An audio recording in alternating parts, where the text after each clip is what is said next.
we are now under a month away from Anthony Joshua versus Daniel Dubois. How do you see that fight unfolding? Yeah, I think it's a brilliant fight. I think there are a few unknowns in there. Anthony Joshua's comeback from the losses to Usyk started with him fighting Jermaine Franklin, and I think he then fought Hellenius, and then he fought out in Saudi, didn't he? Yes. Maybe I've missed one, but there, when you look at those opponents, Ngannou, Hellenius, Franklin, I remember actually at the O2 this time last year when he was fighting Hellenius before the knockout. I think the crowd were getting restless. So I'm not sure of I'm not sure of the level of those opponents and where AJ is as opposed to where he was. That said, I do think he's a clear world level heavyweight, and it's hard to bet against him. I do like what Daniel Dubois has done. I do like how he is under Don Charles. I think he's a terrific coach in his management. I think they've done an incredible job with Daniel. I've watched him spar a lot of my guys. I side towards Daniel in this fight. He's young, um, and what he's got now that I think he didn't have when he fought Joe, and I think he learned a lot from fighting Joe. I think he's got that stickability in him now that he didn't have before, and I think that might prove decisive. What do you think Daniel needs to do in order to become victorious?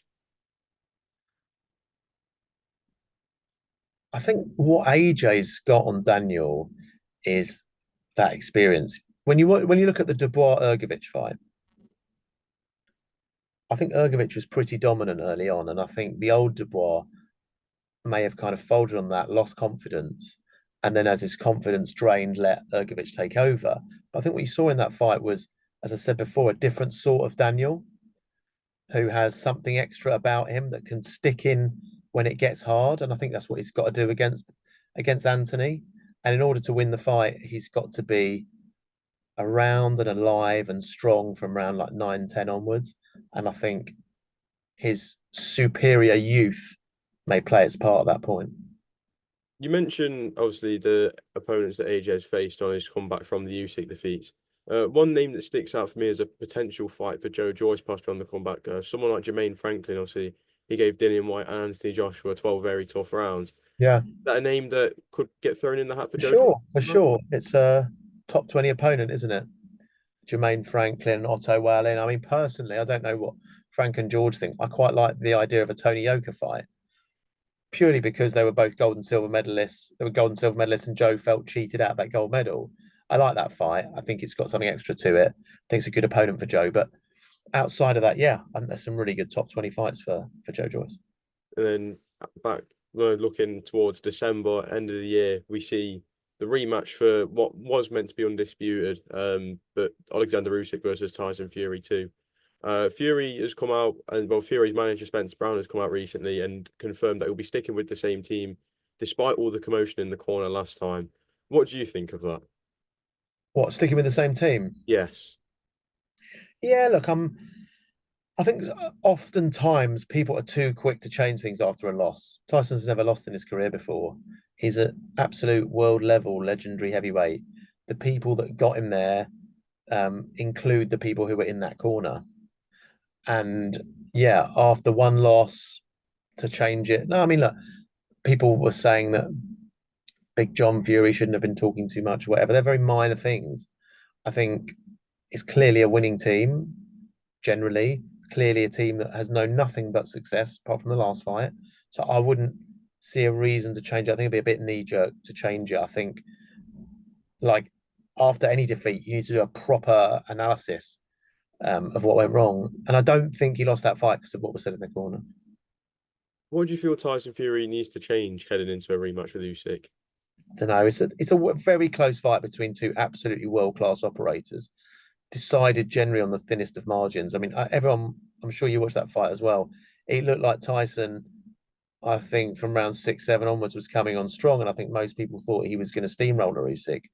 And what won the fight for Usyk was his incredible technical skill, I think, and his ability, going back to what we are saying with Dubois, to find another gear late on. I think, what would I say? I mean, probably conditioning, maybe. Maybe And that's the one thing. And if Fury is to lose, do you feel retirement could be a big potential for him? I mean, look, the guy's made so much money and he's been so successful. The only thing he's not had is undisputed. I saw him give an interview earlier this week where he said boxing was like the greatest thing and the worst thing. He's got to have a why to continue, hasn't he? Like it's he's got so much money, he's not continuing to make money, but he's not doing. He's got enough hundreds of millions. There's got to be a why, and maybe the why is that he just loves boxing and he wants to continue.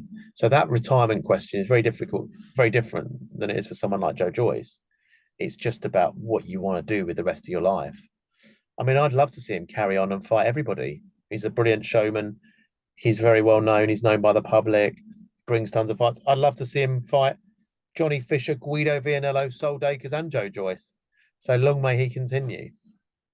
Could that Y factor also possibly be a fight with Anthony Joshua? We've seen Spencer Brown and Eddie Hearn both come out and say, regardless of results on September 21st and December 21st, Joshua versus Fury is going to be next. Do you reckon that could be the big Y factor as to why Tyson can stick around? Yeah, for sure. I think, as we said, what you've seen in Saudi is now, I think keeping your O matters less. Having a world title on the line matters less. You look at some of the biggest fights in the UFC that involve Conor McGregor, who lost 3 or 4 times in a row. It's about personalities. They're the two biggest personalities in British boxing. They're two of the biggest personalities in world boxing. Everyone will watch that fight.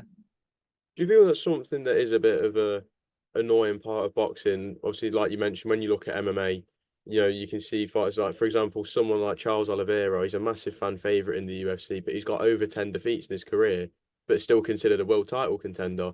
But then if you looked at someone in boxing with 10 defeats, it's a bit of a different story, isn't it?